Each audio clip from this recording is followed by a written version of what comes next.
other questions or comments on item number 7? Otherwise, again, it is an ordinance, so when ready, I would ask someone to introduce the ordinance. I'll introduce the ordinance. Alright.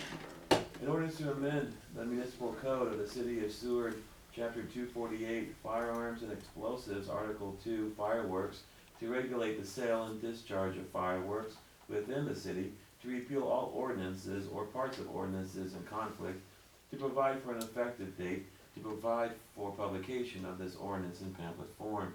The ordinance has been read by title and is designated as ordinance number 2021-23, and the title is hereby approved. I need a motion to dispense with statutory rule. So moved. Second. Motion and a second. Is there any further discussion? Seeing none, please register your votes. Please display the votes. Voting in favor are Wilkin, Beck, Camprith, Coulterman, Miller, Singleton, Streisand, Hendricks, 8-0. Again, this is ordinance number 2021-23. Would anyone like to move that this ordinance be passed and adopted as read? So moved. Second. We have a motion and a second. Is there any further discussion? Seeing none, again, the question is, shall ordinance number 2021-23 be finally passed and adopted? Please register your votes. Please display the votes.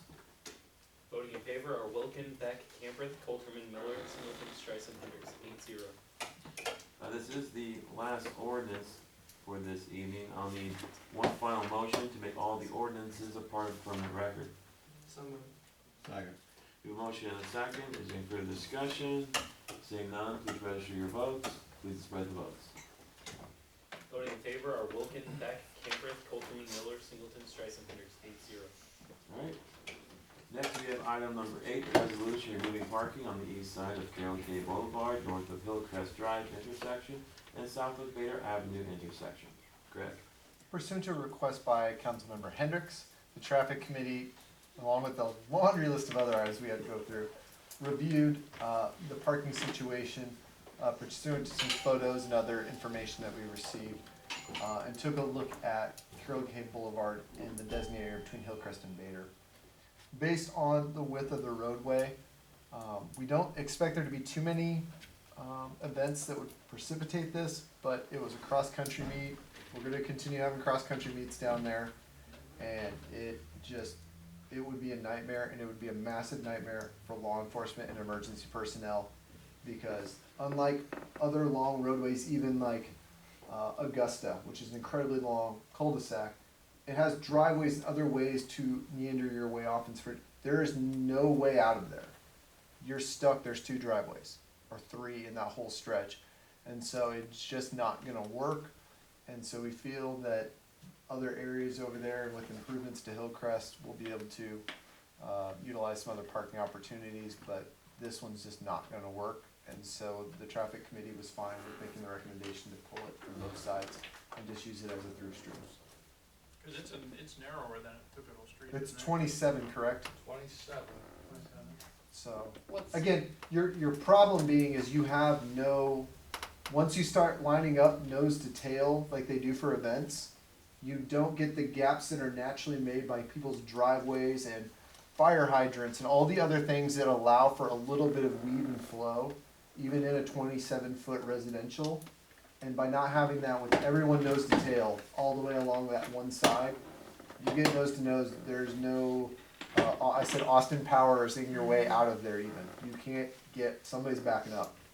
So it makes sense that we would make this recommendation, so that's what we did. I'll introduce a resolution. Alright, the resolution has been introduced and is designated as resolution number 2021-21. Would anyone like to move that this resolution be passed and adopted? so moved. I'll move. Second. We have a motion and a second. Any further discussion? Seeing none, please register your votes. Please display the votes. Voting in favor are Wilkin, Beck, Camprith, Coulterman, Miller, Singleton, Streisand, Hendricks, 8-0. Item number 9, approval of the recommendation of the selection committee's rankings for the Seward Wastewater Treatment Plant Improvements Project and authorization to enter into negotiations for professional engineering services with Short Elliot Hendrickson Incorporated, SEH. Mike, welcome. Thank you. Mike Onaby, city engineer. So back in earlier this year, but primarily in May, we undertook a process to select a design engineering firm for the wastewater treatment plant improvements project. So that project slated to be built starting in early 2023, probably extending until mid-year 2024. Cost of an estimated right now $16 million. We needed a firm to undertake that effort, design that, roughly 8,000 hours worth of individual design time for that project. So we went through a qualifications-based selection process, multiple steps. We had a request for qualifications, and then we reviewed those, ranked, shortlisted. We interviewed the top 3 firms, and then we reviewed their proposals and ranked them again. The rankings did not change. And so we had multiple criteria for the proposal phase. We had 9 different criteria that we used to evaluate each of the interviewing teams. And the top most qualified firm was Elliot Hendrickson. And so that is the recommendation to council that we approve. The process is now to complete the selection process, to enter negotiations with the most qualified firm, and if unsuccessful with that firm, to come to contract terms, we would move on to the second and then the third ranked. We anticipate that we would be able to complete negotiations successfully with the contract firm. So what I'm asking tonight is for council approval to enter those contract negotiations with Elliot Hendrickson. Thanks, Mike. Any questions or comments from the council? A note for the process involved in this one, so the initial committee that reviewed the RFQ responses was wastewater superintendent Tim Richtig, Mike, the city engineer, myself, and the city clerk.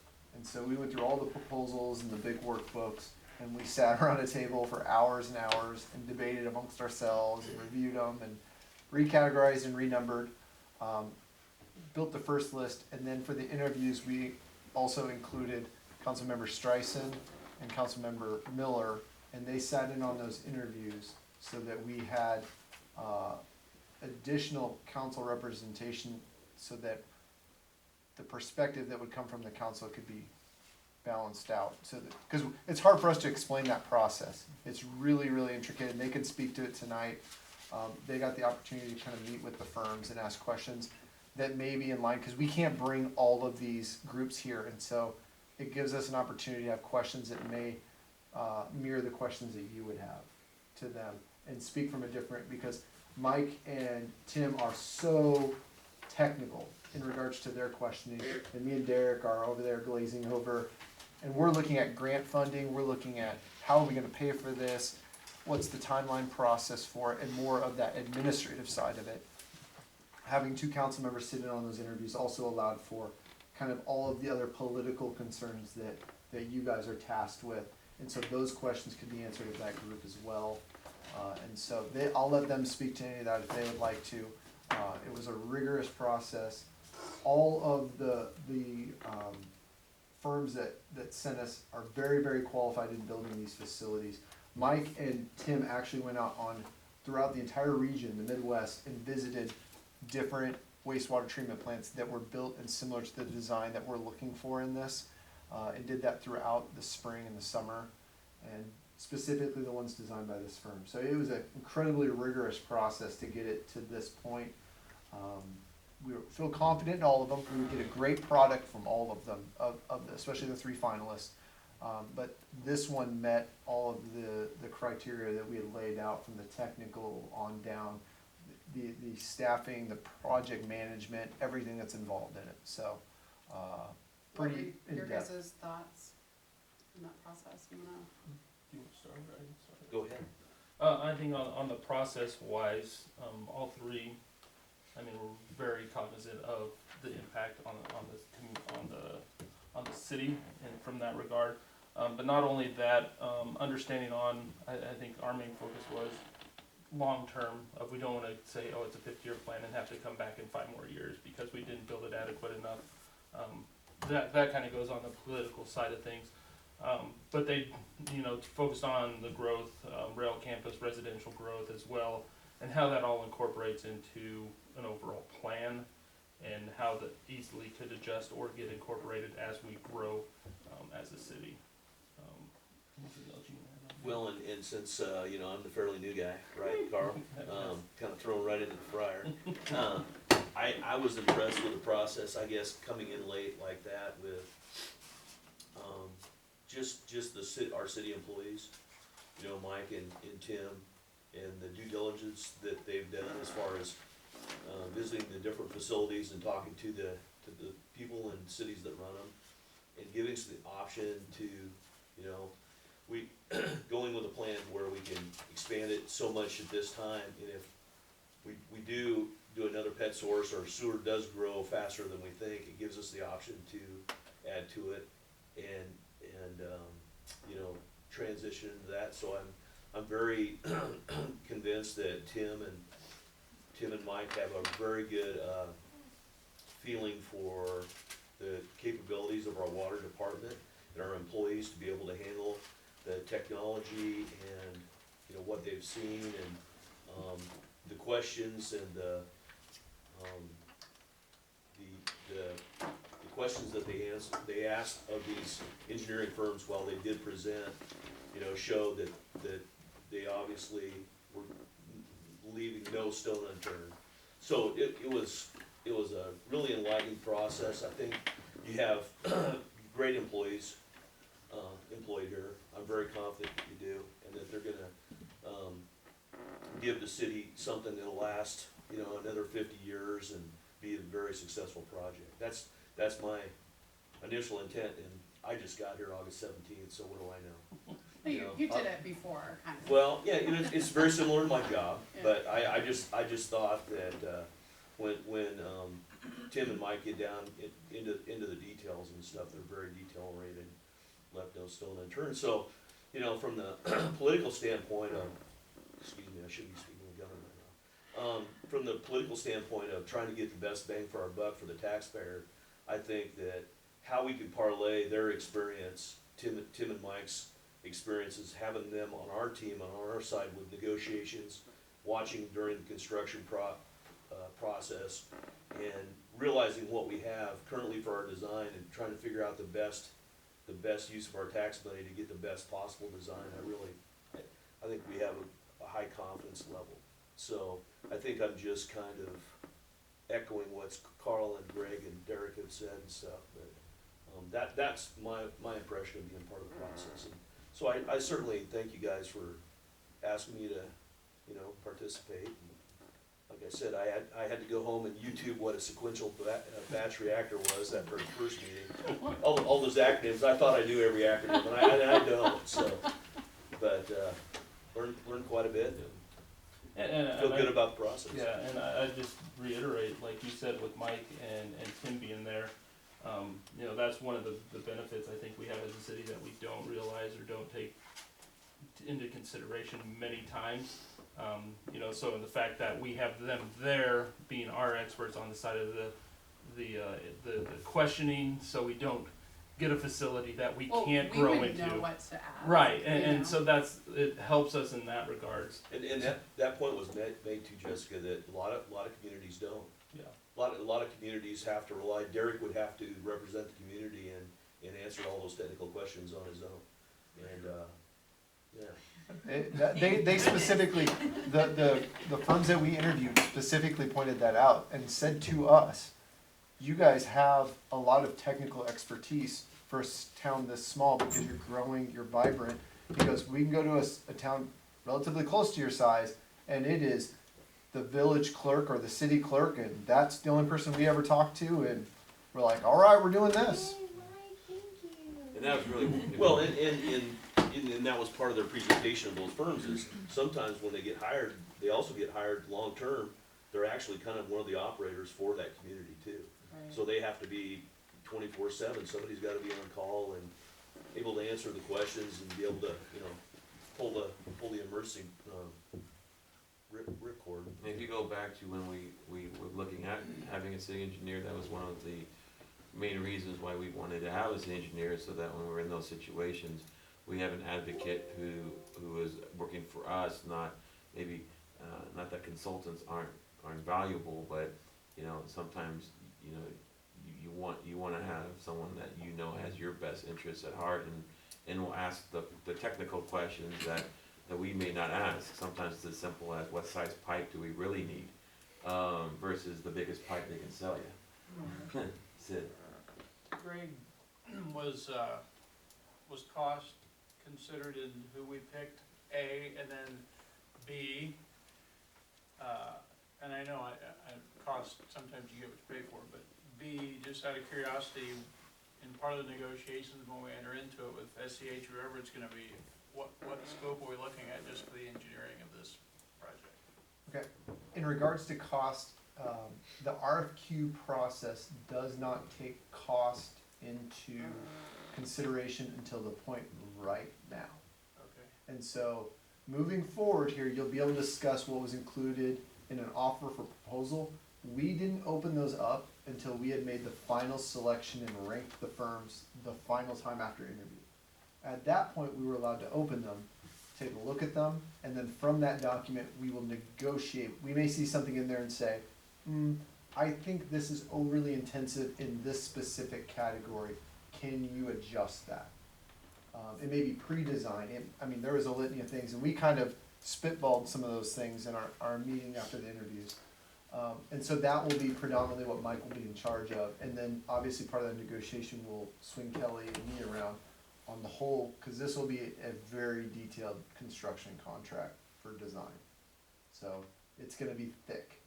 So without giving away who's high and who's low, what are we talking about? Just curious, out of curiosity for the engineering costs. So the low was 1.3 million, and the high was 1.41 million. Our most qualified was only $1,100 higher than the low. And they were high on one category, and so there's three categories of three major tasks. There's pre-design, design, and then bidding. Their level of effort, the number of hours for their bidding was substantially higher, roughly 1,000 hours, where everybody else was around 650, 670. And so we believe we can negotiate on that third task, which will then drop the most qualified firm probably to also the most lowest cost of the three. Okay. So we don't often get both the most qualified and the lowest cost, but it does appear like we're gonna have that in this particular case, so. We'll be seeking substantial amounts of grant funding, and they'll help assist with that in putting together both our state revolving loan fund applications for this project, along with any other federal grants. And so we ensured by working through that process that this process crossed all the T's, dotted all the I's for the federal process, so that we can continue doing this, but still qualify for the grant dollars. And so that's why we did the RFQ, the intensive process, the interviews, all the public notifications and everything else, so we can meet those qualifications. And that's kudos to you as a council too for getting on this at the time that you did. You know, to have some, as far along in this process as we are, instead of where you were, I don't know, what, a year or two ago and stuff before, I mean, when you started this whole process, or started talking about it. They started talking about, we technically started talking about when the rail campus got built, that it was, but it was also offset in, that's when the rail campus and you guys had purchased that, and that predates me even. When we started recruiting candidates to come in, we had to look at what their usages were, and we went and looked at it, and then we went, oh my goodness, barring all of those people, none of the rail campus, not PetSource, not nothing, we're getting to our limit hydraulically, not like loading and stuff, but hydraulically, because Seward continues to grow. It's a vibrant community, great problem to have, but you have to solve the problem when it comes to these utility issues. And that's when we recognized it, and then we started working with the state Department of, now it's, at that time it was DEQ, and now it's NDEE now, and we let them know immediately, and they've been lockstep partners with us to make sure that we're doing everything correct to pursue this process and we're way ahead of the curve of where we could have been, because we kind of caught it at just the right time, and So when some of that available funding might be coming up and stuff out there, to be ahead of the curve, like you are, having a lot of this homework done, is kudos to you. Yep. You know, and again, that's just an impression from the 1 month wonder, right, so. No, You know. and I think they mentioned that and noted that we're in a good position as a city, that we're not in a have-to situation or need, we're ahead of the curve to where funding sources do come up, we have that advantage of where we're ahead, so, that was one thing that they did mention, that in the process, we're definitely in a good position moving forward at this point. a lot of communities end up being that they're in violation. So they're violating their permitted amounts according to EPA and NDE. And then they're getting, the state regulatory environment is just telling them what to do. And if it gets too bad, they're saying, no more house permits, no more of this. Until you get it built, you're not doing this stuff, and we're not in that situation. And we actually improved that situation. It's kind of a fun segue.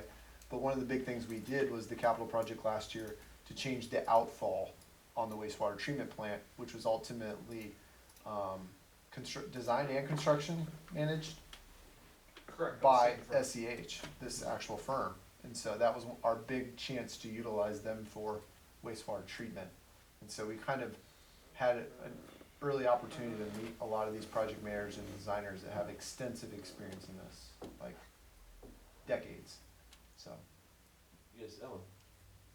Going back to what Matt was talking about a little bit on the whole idea of the political drive of this, what are you thinking of in terms of when you're negotiating this, in your mind's eye? And I remember the discussions about when we got the rail campus and the whole, purpling up to the top. How far in the future will this take us before we have to do another addition or fix? I mean, are you thinking in your head, this should get us 20 years? Or? So we should get, on part of the plant, we should get up to 40 years, perhaps more. But on other parts of the plant that will not be replaced at this time, that's probably 20 years, a shorter period of time.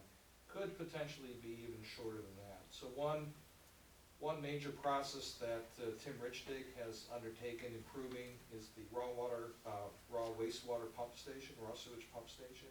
And he's replaced, I think, all of the pumps now, or at least 3 of the 4. So he's increased that hydraulic capacity. Those pumps can probably last upwards, with rebuilds, of 20 years. But it's potential that that entire pump station, dating back to the 1950s, literally, could have some catastrophic event that would force us to replace that particular facility. One unit process amongst the campus of 10 different. So those things are unknown. We anticipate, will be reviewed during this design process. Any flaws or deficiencies will be corrected as part of this design.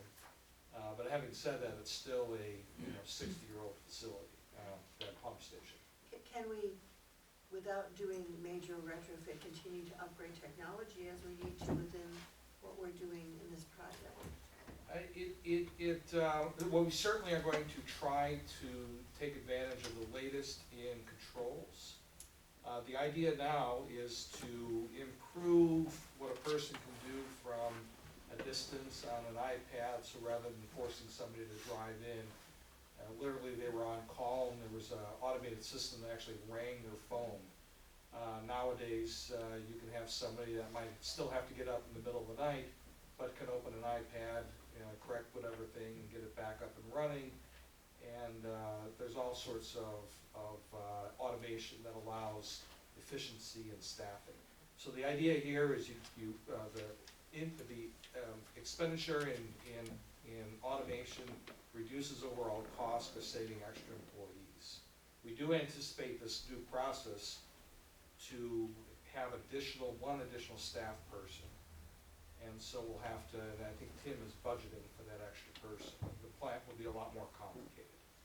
Yeah, it's just, my only, and it's not a concern, because I know you're gonna do it just fine, but I can see someone asking me, so we're just gonna do a add-on, we're going to fix up, put lipstick on a pig. Is it gonna, 10 years from now, are we gonna come back to, another 16 million? what we call the raw sewage pump station and the preliminary treatment screening of large stone sticks, things like that. And then the disinfection, which was done in 2016, those parts will stay and virtually the entire middle section of that plant will be rebuilt. So we will try to retain those parts that make sense, right? But you know, in terms of hydraulic and treatment loadings, all of that will be brand new. So it'll be really ancillary systems that will be carried over. Okay, So that's good to know. Okay. you No, know, it makes the sense. guts, if I may, of Okay. the new plant will be all brand new. Okay, So, that's a good explanation. Can I ask a question? Alyssa? With the, what was it, 2019, we had the massive floods that hopefully never come again. How close was that to impacting the current site? Because I'm sure we're keeping the current site and expanding in that area. I don't think we had any specific, I remember that event pretty well, and I don't remember Tim having major issues in regards to the site itself, like being inundated with flood water and then he just can't even get into the facility. Okay. Our problem anytime it floods is there's no perfect way to build the sewage system or the wastewater system to not be inundated hydraulically, where the flood water is finding some weird hole in the system, a manhole lid that's flipped up, some sort of area, and then it's just completely inundating the system. And at that point, you're basically just, you're bypassing because the hydraulic volume is just astronomical. And the state's like, just open it up and go. So That's what the this- flood water down by East Brothers could get into a lift station and get pumped to South Columbia. And all that Right. flood water's headed down to getting into our treatment plant. But the plant, the building, Yeah. the establishment itself was never submerged in water or anything like Yes, that? that is correct. That is correct. And you'll get into this, they're gonna go through this a lot with you guys when they go into the design phase, cause they're gonna ask a ton of questions of all of us. What do we want Seward to be? How much do you wanna grow? How much industrial? What kind of industrial loads do you guys want? What do you envision Seward to be? And they're gonna work through this process with SCCDP, with us as a council, administration, our technical assistants. When they go through that process, they're gonna identify a lot of this. And the facility, the SBR, because there's a lot of different ways you can handle wastewater. The SBR facility is designed in a way that deals with our issue with space. That was one of our bigger concerns. Otherwise, we probably would have had to look at a whole new location to be able to build and keep the other one running. And that is an astronomical undertaking, to go find us somewhere else that's as low in the system to purchase land.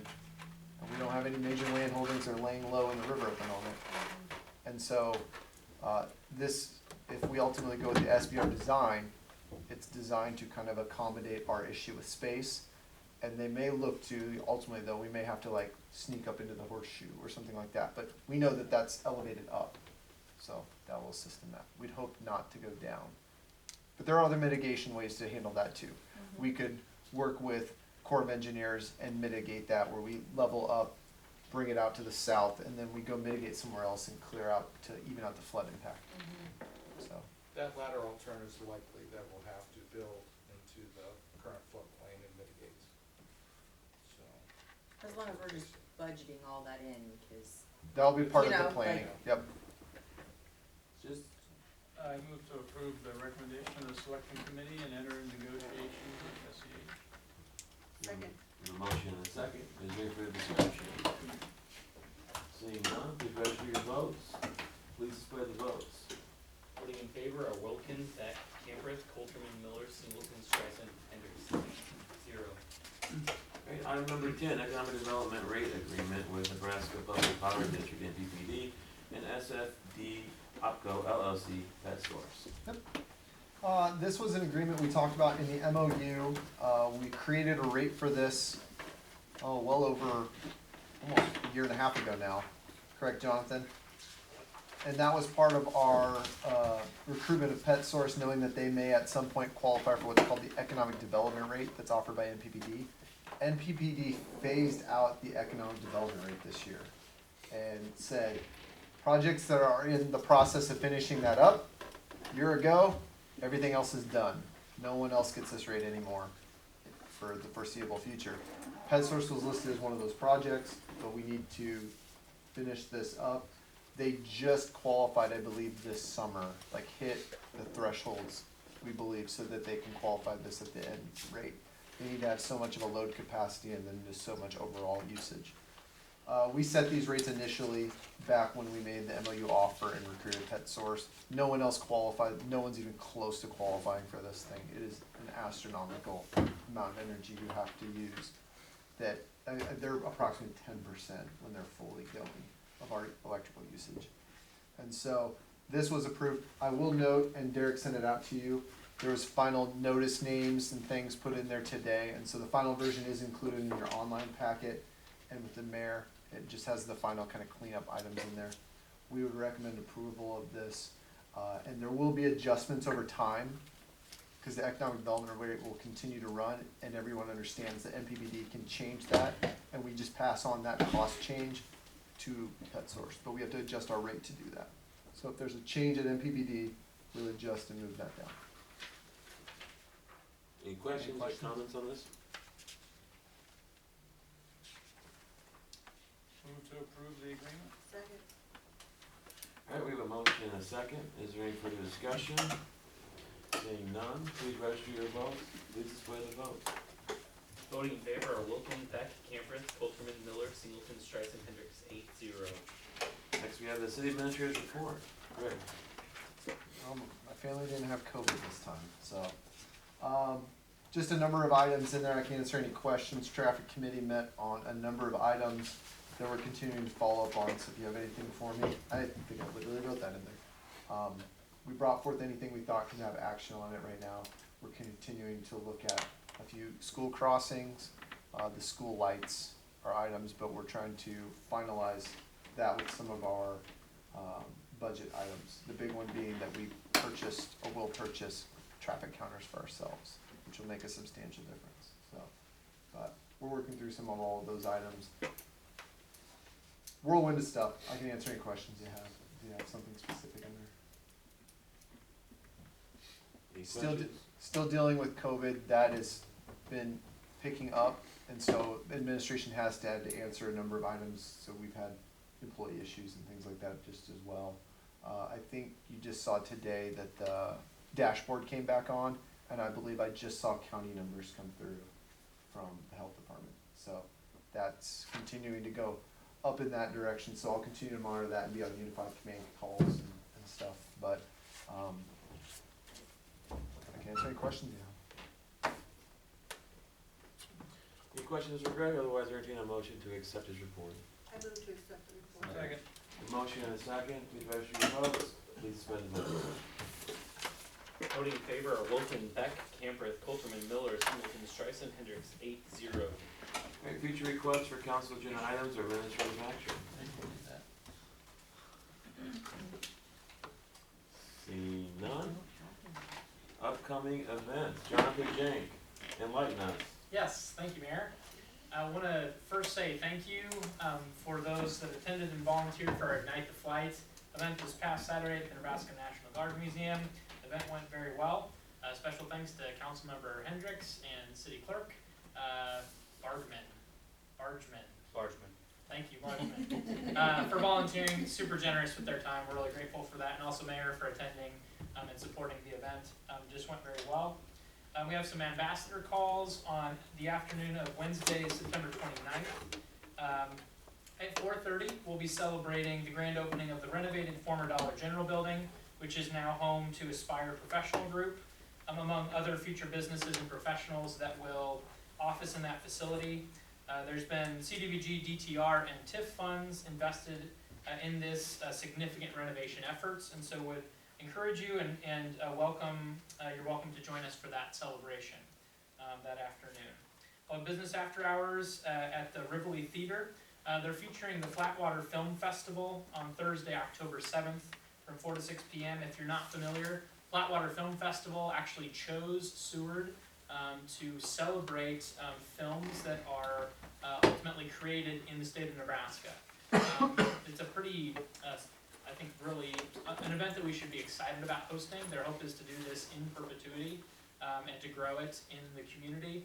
They said that Rivoli, as we all know, Julie and Chuck are wonderful, and so they've been great hosts, and they've really felt welcomed into the community. But they'll be featuring 79 films that were all made by Nebraska directors or had the films themselves filmed in Nebraska. So we're excited to see that grow as we continue to build the arts and culture here within the community. And that will be hosted October 15th through the 17th, so that entire weekend.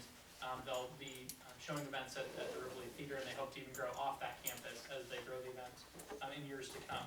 And of course, as we finish Ignite the Flight, now we're looking to the Christmas Festival, which is the Saturday after Thanksgiving. So that will be November 27th. Mark your calendars as we host thousands of friends here in the community for that upcoming event. So with that, that's all. Thanks, Mayor. Thank you, Jonathan. Next we have a strategy session with city attorney to provide negotiation guidance concerning real estate interest for construction of a new water tower. Mayor, I need to abstain. Okay. Is there a motion? I move that the city council go into closed session with the mayor, city administrator, city clerk, and city attorney for the protection of public interest, and to discuss real estate interest for construction of new water tower, and to provide the city attorney with negotiating guidance for a period not to exceed 30 minutes. We have a motion, is there a second? Second. A motion and a second, please register your vote. She doesn't want to leave. Please play the vote. Voting in favor are Wilkin, Beck, Campereth, Colterman, Miller, Singleton, Streisand, Hendricks, 8-0. Alright, the council voted to go into closed session for protection of the public interest, to discuss real estate interest concerning the new water tower construction, and to provide city attorney with negotiating guidance. We are in closed session. Thank you everyone for attending this evening.